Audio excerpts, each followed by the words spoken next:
The desert had a way of swallowing sound. Out here, even the wind spoke in whispers, gliding over stone and bone, leaving behind nothing but silence. Cole Barrett lived within that silence as if it were part of him. 5 years had passed since a human voice had filled his home. 5 long years since laughter or love had touched the porch of his ranch. The world had turned gray, and he'd made peace with it. Or so he thought. Each morning began the same. The rooster cried to an empty sky, and Cole rose before dawn, his boots heavy on the wooden floor. He'd pour black coffee that tasted like dust and memory, then step out to face a horizon that never changed. His stallion, Ash, waited near the corral, black as a starless night, eyes sharp and proud. The horse was his only witness, the only one who knew that silence could ache more than any wound. Cole had once been a man of laughter. He could remember faintly his wife's voice, her song drifting across the fields while she hung laundry under the cottonwoods. Then winter came cruelly, a storm without mercy. The fever took her first, then the baby she carried. By spring, the house was quiet, the laughter gone. Cole buried them beneath the oak tree and stopped speaking to the world. The locals in town spoke of him as if he were a ghost who refused to lie down. They said the cowboy had lost his soul in the snow and now lived half alive. He didn't deny it. He didn't care. He had the ranch, the horse, and the silence, his trinity of survival. But sometimes, at dusk, when the sky burned orange and the cicadas sang, a question flickered like a dying flame inside him. How long could a man exist without being seen, without being needed? That question found its answer one storm-heavy night. The wind rose wild, and the air smelled of rain and earth. Cole sat near the hearth, a book open but unread in his lap. Then came a sound he hadn't heard in half a decade, a knock. Faint, uncertain, but human. For a heartbeat. He thought it might be the wind's trickery. Then it came again, softer this time, almost pleading. He stood, boots scraping against the floor, hand hesitating on the latch. When he opened the door, lightning split the sky, and there she was.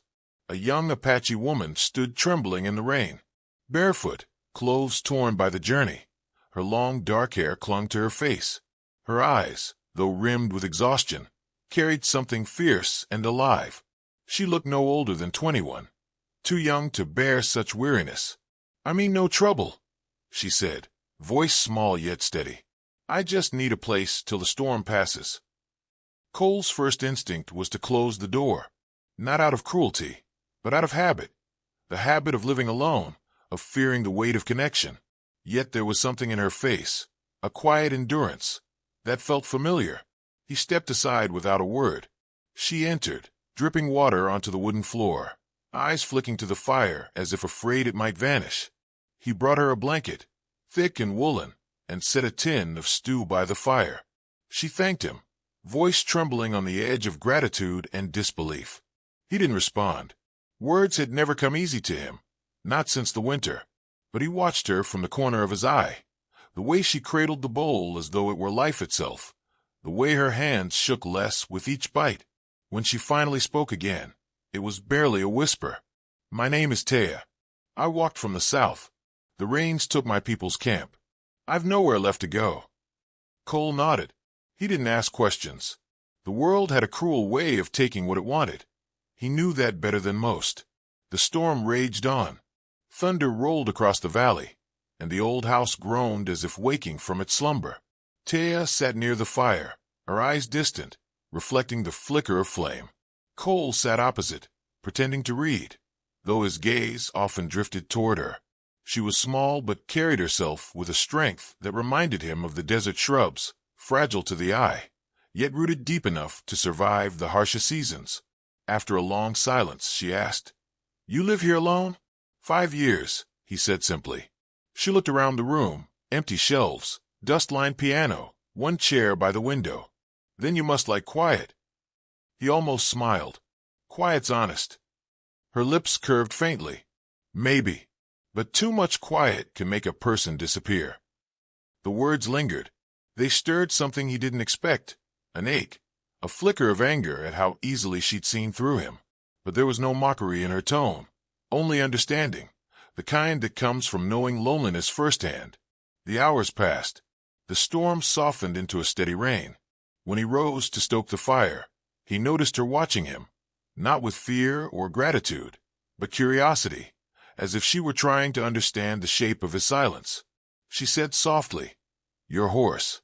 I saw him outside. He looks wild." "He's the only one left," Cole replied. "You mean the only one who stayed."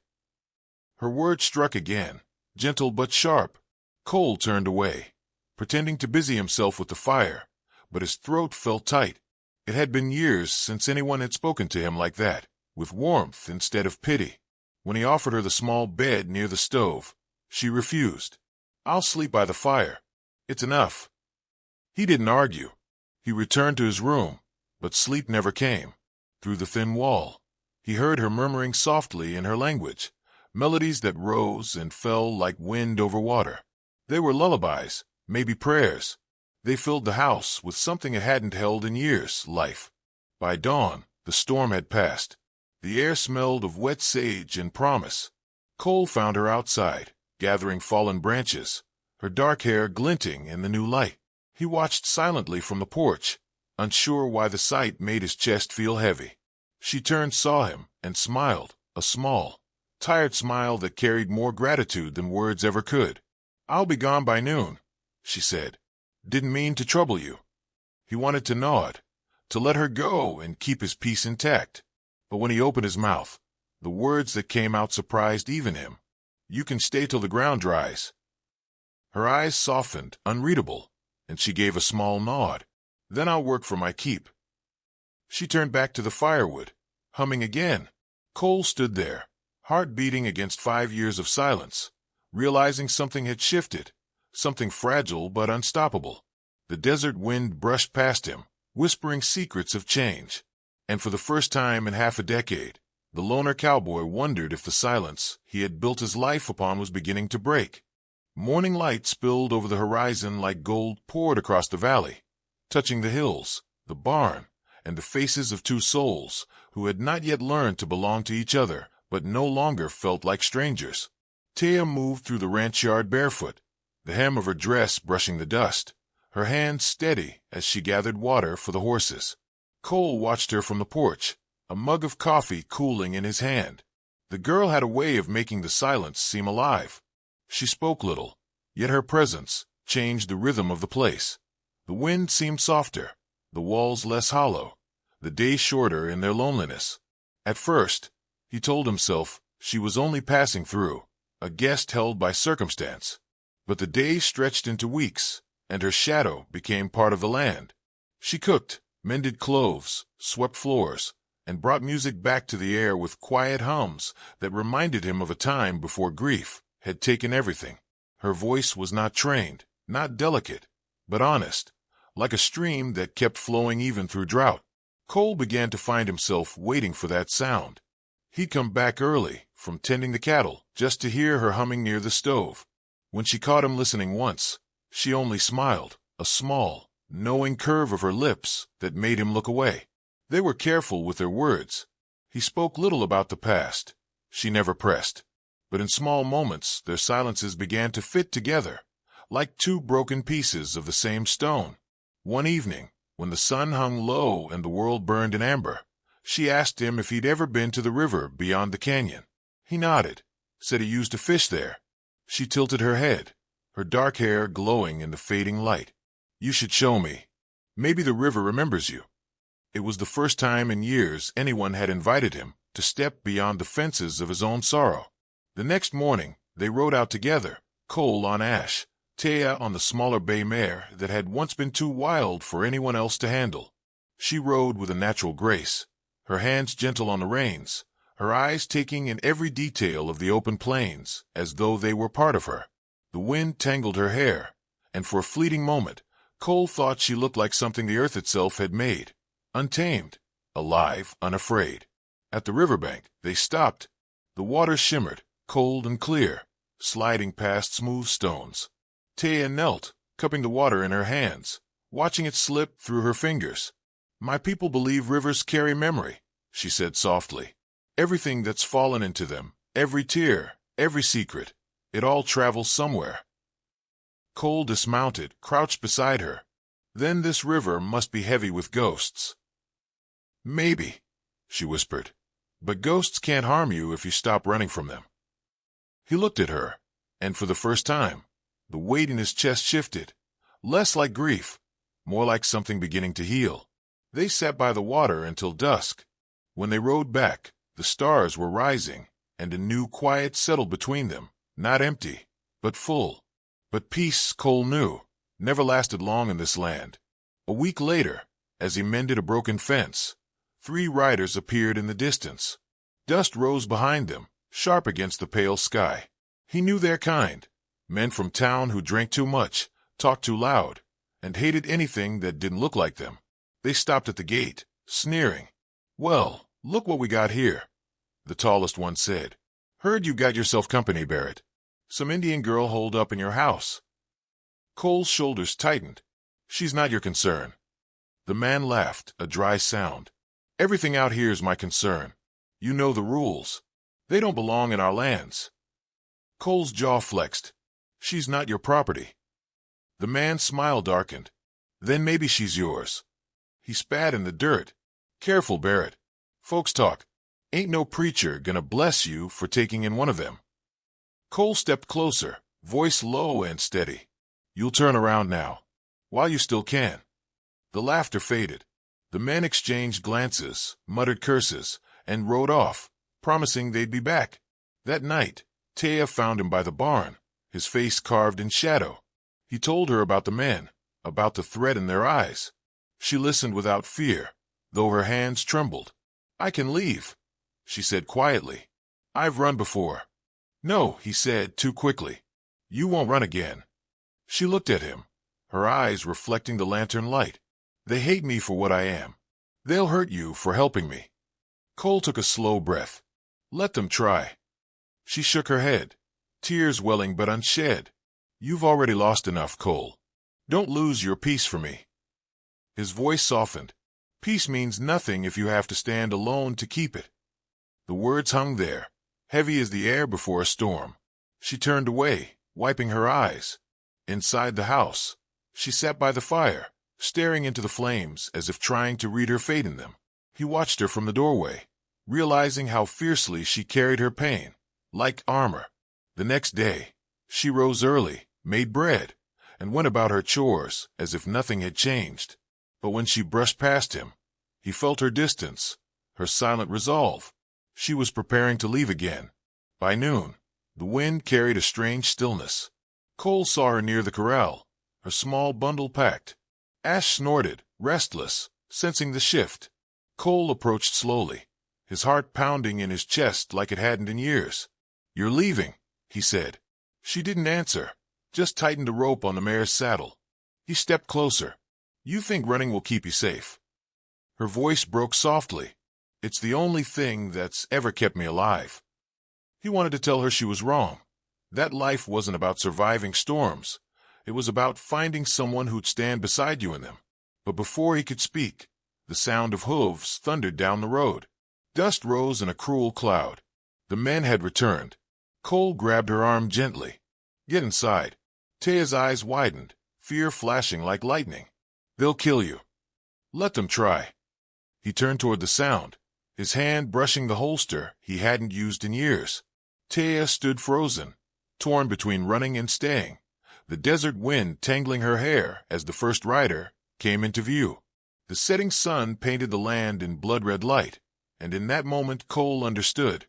He wasn't just fighting for her safety. He was fighting for his own soul, for the chance to live again. The rider slowed, grinning as they drew closer, and Taya whispered his name, just once, like a prayer or a warning. Cole didn't look back. He only said, almost to himself, 5 years I've been waiting for something worth breaking my silence for. The sound of spurs clinked in the dust, and the last of the daylight slipped behind the canyon. The riders fanned out across the dry yard, their laughter sharp as broken glass. The lead man dismounted first, boots striking the dust with deliberate weight. Cole stood in front of the porch, the late sun slicing across his face, one hand resting near his revolver, but not yet drawing. Behind him, Taya stood in the doorway, her body still but her eyes burning like firelight through smoke. The wind carried the scent of sage and fear. "Step aside, Barrett," the man sneered, his voice slick with cruelty. "Ain't no law says you can harbor a savage." Cole's reply came low, calm, almost weary. "Ain't no law says I can't protect what's mine." The men shifted, uncertain whether to laugh or to aim. Cole could feel the tension between heartbeats, the air ready to break. He wasn't a man who sought trouble, but this was the kind that sought him. 4 or 5 years, he had lived as if buried alive, but now that he had something worth standing for, fear felt distant, almost meaningless. One of the riders spat into the dirt. "You think she's one of you? She ain't. She'll turn on you soon as she needs to." Taya stepped forward then, voice trembling but fierce. "I've turned on no one. I've only ever run from hate like yours." The men laughed. Cole's hand twitched toward his gun, not from anger, but from something older instinct. Ash, the stallion, stamped the ground, muscles quivering as if he too could sense the storm. Then came the mistake. A nervous hand jerked, metal flashed, and a gun fired. The shot cracked the silence open. Cole moved before thinking, the sound of it echoing through his bones. He fired once, and one of the men fell, clutching his leg. The others cursed, panic rising with the dust. Another shot rang out. A bullet tore through Cole's shoulder, spinning him halfway before he hit the porch rail. Taya screamed his name, running to him as the men fled into the settling dusk, leaving only the trail of their fear behind. She knelt beside him, hands pressing against the wound, her voice breaking into fragments. "You'll be all right. You have to be." Cole's breath came shallow. "Just a scratch," he muttered, though his face had gone pale. Inside the house, she tore strips from her dress, cleaned the wound with trembling fingers, whispering words in her tongue, half prayer, half promise. Cole watched her through the haze of pain, her brow furrowed, her lips moving softly. He had not realized until that moment how young she truly was, yet how fiercely she carried herself, as though every hardship had been a forge rather than a wound. When the bleeding slowed, she sat back, eyes glassy. "Why'd you do it?" He managed a small, crooked smile. "Guess I finally remembered what living felt like." Her gaze met his, fierce and frightened all at once. "You could have died. Better than watching you walk away." For a moment, there was only the sound of the fire crackling, of rain beginning to whisper against the window. The storm had returned, softer now, as if the sky itself had decided to breathe again. Taya's hands lingered near his, uncertain, wanting to reach but afraid. Cole shifted slightly, his fingers brushing hers. The touch was small, yet it carried the weight of all the unspoken things between them: loneliness, loss, hope reborn in the quiet. Days passed. His wound began to heal, though the pain stayed, dull and deep. She refused to leave his side, cooking broth, feeding the horses, tending to him with a patience that humbled him. Each night, she'd sit by the window and hum her songs again. Cole would close his eyes, letting the sound drift through him like a tide washing over stone. One evening, when the sky blazed in twilight colors, he spoke. "You don't owe me anything, Taya." Her eyes lifted, calm and bright. "Maybe not, but I've lived my life running from places that never wanted me. For the first time, I don't want to run." He smiled faintly, turning his gaze to the horizon. "Then don't." The next week brought quiet days. The town heard of the fight, and gossip began to spread, carried on whispers and disapproval. A preacher visited, warning Cole that what he was doing, harboring an Apache woman, would ruin him. Cole only said, "Then let ruin come." The preacher left, muttering about sin and foolish men, but Cole didn't care. He'd already spent half a lifetime being righteous and miserable. Now, for the first time, he felt something close to peace. That night, he found Taya outside, staring up at the stars. The wind played through her hair, and the moon painted her face in silver light. He joined her, silent at first, then said, "You ever think about what comes next?" She turned to him, smiling softly. "Every day. But for once, it doesn't scare me." He studied her, the way her strength and gentleness intertwined, the way she looked at the night as if it belonged to her. "You could stay," he said finally. She blinked, breath catching. "As what?" "A guest. A worker." He shook his head. "As my wife." The silence that followed was tender, fragile, filled with the heartbeat of the world. Her eyes shimmered with disbelief, with something deeper than joy, recognition. "You'd marry me?" He stepped closer, voice quiet but steady. "I already did in my heart the moment you knocked on that door." Taya's lips trembled. She reached out, touched his cheek where the stubble met scar. "You'd face them all." "I've faced worse," he said. 5 years of nothing. I'd rather face their hate than go back to that." Tears welled but did not fall. She leaned her forehead against his chest, the sound of his heartbeat answering everything she couldn't say. Above them, the stars stretched endless, indifferent, but for once they didn't feel alone beneath them. The wedding was quiet, held near the old oak where Cole had once buried his past. Only the preacher's reluctant blessing and a few curious townsfolk stood witness. When he took her hand, the whispers grew loud, but Cole didn't flinch. He looked at Taya as if the world had been remade. "You brought life back to a place that was dead," he said. "I'll spend mine making sure it never fades again." Her voice trembled when she answered, "And I'll spend mine proving love can't be broken by fear." When the vows were done, and the crowd began to scatter, a hush fell over the land. Even the wind paused. Ash neighed once, proud and loud, as if to seal the promise himself. They rode out together that evening, the horizon opening before them, dust rising like gold smoke behind their hooves.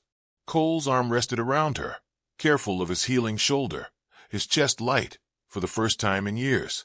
The desert stretched endless, but the silence no longer hurt, it sang. As the sun sank, painting them in red and gold, Taya whispered something he barely caught. "What was that?" he asked. She smiled faintly. "I said, the river will carry us both now." And somewhere in the distance, thunder rolled, soft, approving, eternal, like the world itself exhaling at last.